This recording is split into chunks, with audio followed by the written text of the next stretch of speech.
संसार में पति पत्नी का संबंध सबसे बड़ा संबंध माना जाता है और है भी। सप्तपदी लेकर 7 जन्मों तक दोनों एक दूसरे के साथ जुड़ जाते हैं, एक दूसरे के अर्धांग बन जाते हैं। अर्धांग अर्थात अर्ध अंग। क्या इसका महत्व आप समझ पा रहे हैं? अपना समस्त जीवन किसी के साथ बांटना। किंतु क्या संसार के सारे पति पत्नी एक दूसरे के साथ अपना समस्त जीवन बांट सकते हैं? क्या इसमें सभी सक्षम रह पाए हैं?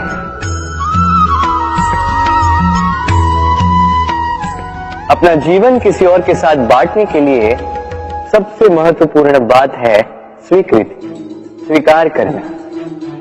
सामने वाले व्यक्ति को स्वीकार करना, उसकी अच्छाइयां भी, उसकी बुराइयां भी।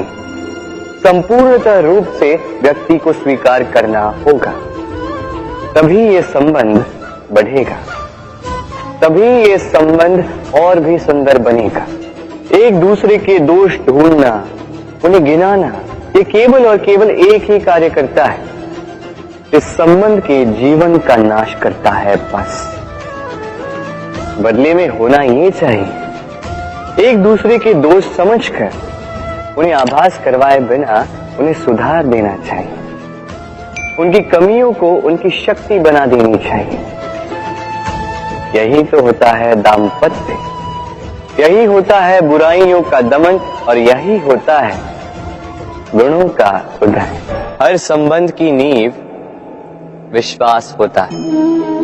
अब प्रश्न ये उठता है कि विश्वास किस पर किया जाए। अब ये समझने के लिए पहले आपको ये समझना होगा,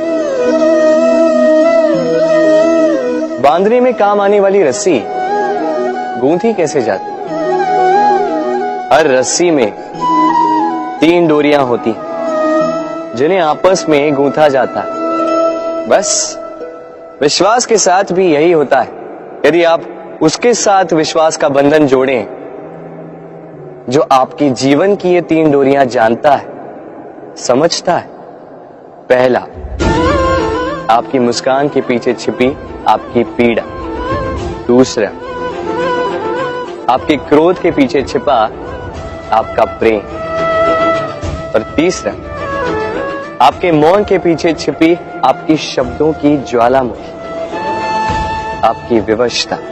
तो जो व्यक्ति आपके जीवन की ये 3 डोरियां, ये 3 बातें जानता है, यदि उसके साथ आप विश्वास का बंधन बांधें तो उसके सहारे जीवन की बड़ी से बड़ी खाई पार कर सकते हैं आप। राधे राधे। जीवन में समय चाहे जैसा भी हो, अपनों का साथ बड़ा आवश्यक होता है। सुख हो तो बढ़ जाता है, दुख हो तो बढ़ जाता है। अपनों के साथ समय कब बीत जाता है पता भी नहीं चलता, है ना? किंतु सोचिए, यदि आपको किसी ऐसे स्थान पे छोड़ दिया जाए जहां आपका कोई संबंधी ना हो, आपका कोई अपना ना, कोई मित्र ना, तो क्या होगा? एक एक क्षण कितना लंबा लगने लगेगा। तब तक लगेगा जब तक आप किसी को अपना नहीं बना। अब प्रश्न ये उठता है कि आपका अपना कौन है?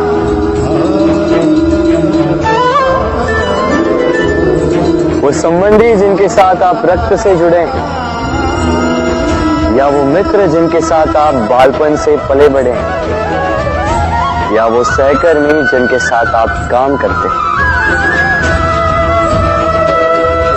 नहीं, अपना वो जो विपत्ति में काम आए। अपनों की परख समय की कसौटी पर की जाती है। स्मरण रखिएगा, अपनों के साथ समय का पता नहीं चलता, किंतु समय के साथ अपनों का पता अवश्य चलता है। प्रेम से बोलो राधे राधे।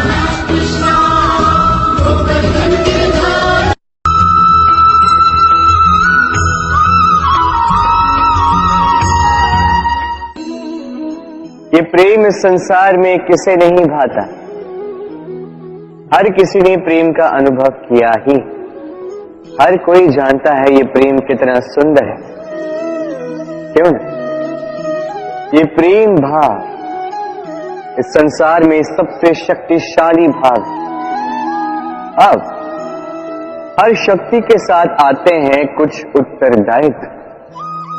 अब जैसे ही ये उत्तरदायित्व हमारे जीवन में आते हैं, हम सर्वप्रथम प्रेम को भूल जाते हैं। फिर हमें ये प्रेम, ये बोझ लगने लगता है। किंतु इस संसार का सत्य तो यही, हर प्रसन्नता के साथ उत्तरदायित्व आएंगे जिसका पालन हमें करना ही होगा। अब यदि मैं आपको उदाहरण दूं, आपके बगीचे में आप चाहते हैं कि एक सुंदर सा पुष्पों से भरा हुआ वृक्ष आए, तो सर्वप्रथम उसके लिए आपको जल और धूप का आयोजन करना होगा। उसके जड़ों पर दीमक न लगे ये आपको सुनिश्चित करना होगा।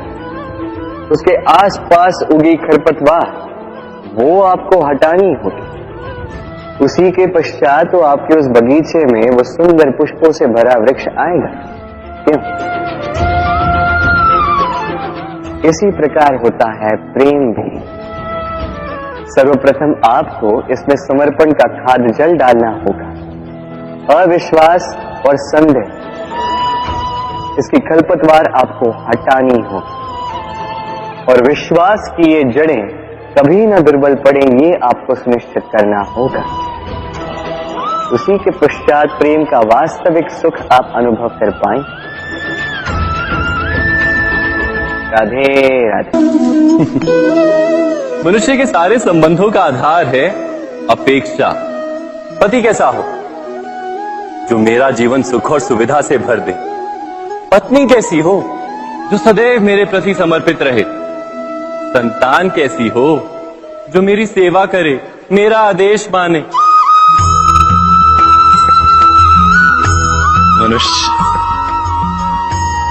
मनुष्य उसी को प्रेम भी कर पाता है जो उसकी अपेक्षा पूर्ण करता है। और अपेक्षा की तो नियति है भंग होना। कैसे? क्योंकि अपेक्षा मनुष्य के मस्तिष्क में जन्म लेती। कोई अन्य व्यक्ति उसकी अपेक्षाओं के बारे में जान ही नहीं पाता। पूर्ण करने की प्रामाणिक इच्छा हो तब भी कोई मनुष्य किसी की अपेक्षाओं को पूर्ण नहीं कर पाता। और वहां से जन्म लेता है संघर्ष। सारे संबंध संघर्ष में परिवर्तित हो जाते। पर मनुष्य अपेक्षा को संबंध का आधार ना बनाए और स्वीकार करे केवल संबंध का आधार, तो क्या ये जीवन स्वयमेव सुख और शांति से नहीं भर जाएगा? स्वयं विचार कीजिएगा।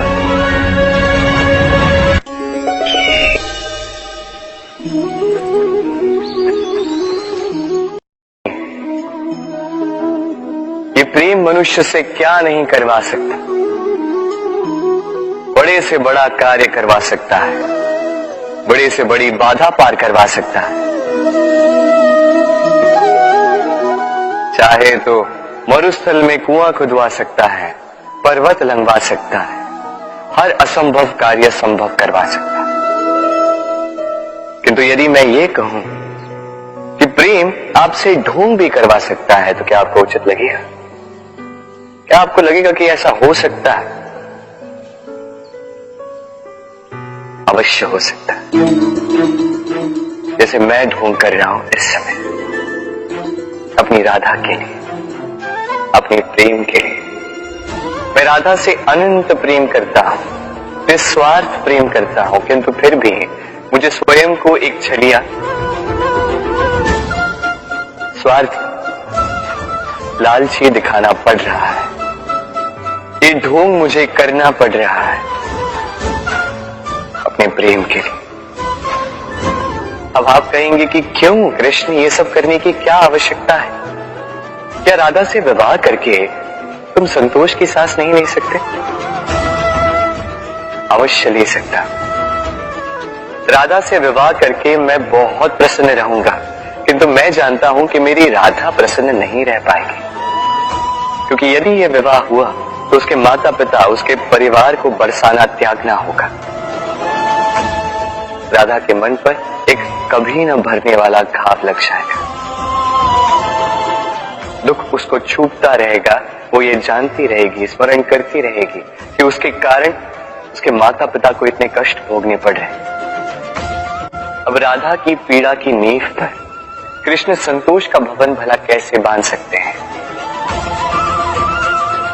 क्योंकि जिनसे आप प्रेम करते हैं केवल उनकी भावनाएं नहीं, आपका प्रेम ही जिनसे प्रेम करता है उनकी भावनाओं का भी ध्यान रखना आपका कर्तव्य है। और कभी कभी अपने प्रेम को ऊंचा उठते हुए देखने के लिए आपको स्वयं को गिरते हुए दिखाना होगा। यही कुछ कार्य है जो आपको अपने प्रेम के लिए करने पड़ते हैं। हम कई लोगों से मिलते हैं, कई लोगों से वार्तालाप होती, कई लोग प्रसन्न प्रतीत होते हैं तो कई लोग चिंतित प्रतीत होते हैं। किंतु यदि आप ये समझने का प्रयास करें कि कौन अधिकतर प्रसन्न रहता है, कौन अधिकतर चिंतित रहता है, तो आप ये पाएंगे कि वृद्ध और युवक अधिकतर समय चिंता में रहते हैं। दूसरी ओर बालक सदा प्रसन्न रहता है, चिंता की एक रेखा तक नहीं। कारण क्या? अब आप कहेंगे सीधी सी बात है, बालक में इतनी समझ ही कहां होती है कि वो जीवन की समस्याओं को समझ पाए, कठिनाइयों को समझ पाए, दायित्व समझ पाए। बात ये है ही नहीं। वृद्ध के विषय में यदि हम बात करें तो वृद्ध अपने बीते हुए समय के विषय में सोच सोच के दुखी हो जाता है। युवक अपने भविष्य के विषय में सोच सोच के चिंता में रहता है आज। किंतु बालक केवल वर्तमान में जीता है और इसीलिए प्रसन्न रहता है। देखिए, बात बड़ी ही सरल है। आप भूतकाल को नहीं बदल सकते। अब यदि आपको अपने भविष्य को और उज्जवल बनाना है तो आज कर्म करने होंगे, आज परिश्रम करना होगा। तो भूल जाइए ना भूतकाल और भविष्य की चिंता को, वर्तमान का आनंद लीजिए, क्योंकि यही वर्तमान आपका भविष्य उज्जवल भी बना सकता है। यही वर्तमान आने वाले समय में आपका वो भूतकाल बन सकता है जिस पर आपको गर्व होगा। राधे राधे। मेरे दाऊ मुझसे कई बार कहते हैं, कान्हा तुम तो स्वयं नारायण हो, चुटकी बजाते ही यूं ही सब कुछ ठीक क्यों नहीं कर देते? अब दाऊ को क्या समझाऊं? चलिए आप स्वयं सोच के देखिए। सिंह वन का राजा कहलाता है, परंतु क्या सिंह के केवल इच्छा करने से कोई मृग स्वयं चल के सिंह के पास आएगा? क्या स्वयं सज्ज हो जाएगा उसका आहार बनने के लिए? नहीं, कदापि नहीं। किसी भी कार्य को कार्यान्वित करने के लिए आपको प्रयास करने होंगे, परिश्रम करना होगा, तब जाके वो संपन्न होगा। केवल इच्छा से कुछ नहीं होगा। इच्छा से बनते हैं स्वप्न, और उन्हें साकार करने के लिए भी आपको परिश्रम तो करने होंगे।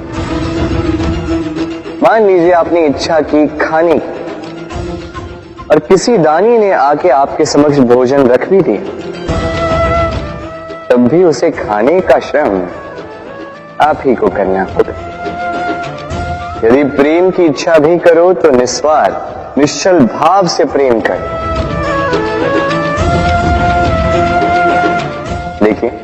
आप स्वप्न में तो उड़ सकते हैं, किंतु आपको जीना तो धरातल पर ही पड़ेगा। और यदि धरातल पर आप आगे बढ़ना चाहते हैं तो धरती को पैरों से पीछे ढकेलना ही पड़ेगा। राधे राधे। कस्तूरी उसे धारण करने वाले मृग की नाभि में होती, किंतु वो मृग उस कस्तूरी की सुगंध को लेकर उसे पाने के लिए यहां वहां भटकता फिरता। वो मृग उस कस्तूरी को पा अवश्य सकता है यदि वो स्वयं के भीतर झांक के देखे। अब देखिए ना, सुर बांसुरी के भीतर ही होते हैं, बस आवश्यकता है तो उसे खोजने के प्रयास की, अविरत चेष्टा। ठीक इसी प्रकार होती है हमारी शक्ति जो हमारे भीतर छिपी। सोचिए, जब परमात्मा स्वयं हमारे भीतर है तो हम उन्हें बाहर क्यों ढूंढें? हम स्वयं के भीतर तब झांकते हैं जब दूसरों से सहायता की अपेक्षा ही समाप्त हो जाती। तो जीवन में किसी की सहायता के लिए आस लगाए मत बैठिएगा, स्वयं अपना सहायक बने। रणभूमि में आपको अच्छा सारथी मिल सकता है, किंतु जीवन की इस यात्रा में आप ही को आपका सारथी बनना होगा। राधे राधे। राधा के साथ जब मैंने पुष्पों की होली खेली थी तो आनंद कुछ और ही था। पुष्प यानी फूल उन पर बरसाए जाते हैं जो विजयी होकर लौटते हैं, जिनके कदम शुभ होते हैं, जो पावन होते हैं। अब जो प्रेमी अपनी प्रेमी का हृदय जीत ले, उससे बड़ा बलि का जो अपने आगमन से हमारे जीवन की धारा बदल डाले, उससे अधिक शुभ को अब जो आकर हमारी मन की पीड़ाओं को निकाल कर उसमें प्रेम के रंग भर दे, उससे अधिक पावन को तो हर वो व्यक्ति जो आपके लिए प्रिय है, जिनसे आप प्रेम करते हो, तो चाहे वो आपकी मां, बाबा, मित्र, भाई बहन, गुरु, उन पर पुष्प वर्षा ना केवल आपको हर्षाए बल्कि उनके मन को भी उल्लासित कर दे, क्योंकि रंग के साथ जब सुगंध मिल जाए तो आनंद 2 गुना नहीं 100 गुना हो जाता है। राधे राधे। इस फल को देख रहे हैं आप? सब जानते हैं कि इस फल से निकला बीज एक नए वृक्ष को जन्म देगा, जो नया वृक्ष इसी प्रकार के फलों को जन्म देगा। परंतु क्या कभी आपने ये सोचा, फल और बीज का संबंध इतना गहरा है, किंतु वृक्ष की जड़ों और वृक्ष की शाखाओं में इतनी दूरी क्यों है? क्योंकि दूरी आवश्यक है। यदि आप किसी को अपने साथ सदा सदा के लिए रखना चाहते हैं तो उनसे दूरी समय समय पर आवश्यक है, क्योंकि ये दूरी ही है जिसके कारण आपको आपके साथी के महत्व के विषय में ज्ञात होता है। ये दूरी ही है जिससे आपको और प्रेरणा मिलती है कि उनसे फिर से मिले। इसलिए स्मरण रखिएगा, दूरियां कदापि बुरी नहीं होती। फल से बीज की ये दूरी ही नए फलों के निर्माण का कारण बनती है। प्रेम की असली परख होती है इन दूरियों से, तो दूरियों से भी प्रेम करें और प्रेम से कहें, राधे।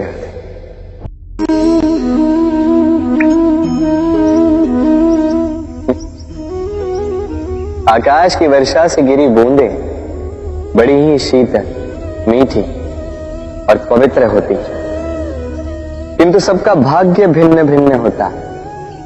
अब देखिए ना, यदि कोई बूंद केले के पत्ते पे गिर जाए तो ओस बनकर ठहर जाती, प्रकृति की सुंदरता बढ़ाती, जीवों की प्यास बुझाती। यदि कोई बूंद सीप में गिर जाए तो मोती बन जाती, और यदि कोई बूंद सर्प के मुख में गिरे तो विष बन जाती। अब सबकी उत्पत्ति एक है किंतु गुण भिन्न भिन्न है। क्यों? कारण क्या है इसका? कारण है संगति। संगति का प्रभाव बड़ा ही भीषण होता है। चाहे तो आपको आकाश में बिठा दे, चाहे तो आपको पाताल में धंसा दे। अब वर्षा की बूंदें तो ये चयन नहीं कर पाती कि इनकी संगति क्या होगी, उनका भाग्य क्या होगा, किंतु हम तो मनुष्य, हम तो अपनी संगति चुन सकते। तो सोच विचार करके संगति चुनिए। ये चयन आपका होगा और इसका परिणाम भी आप ही को भुगतना होगा। राधे राधे। सर,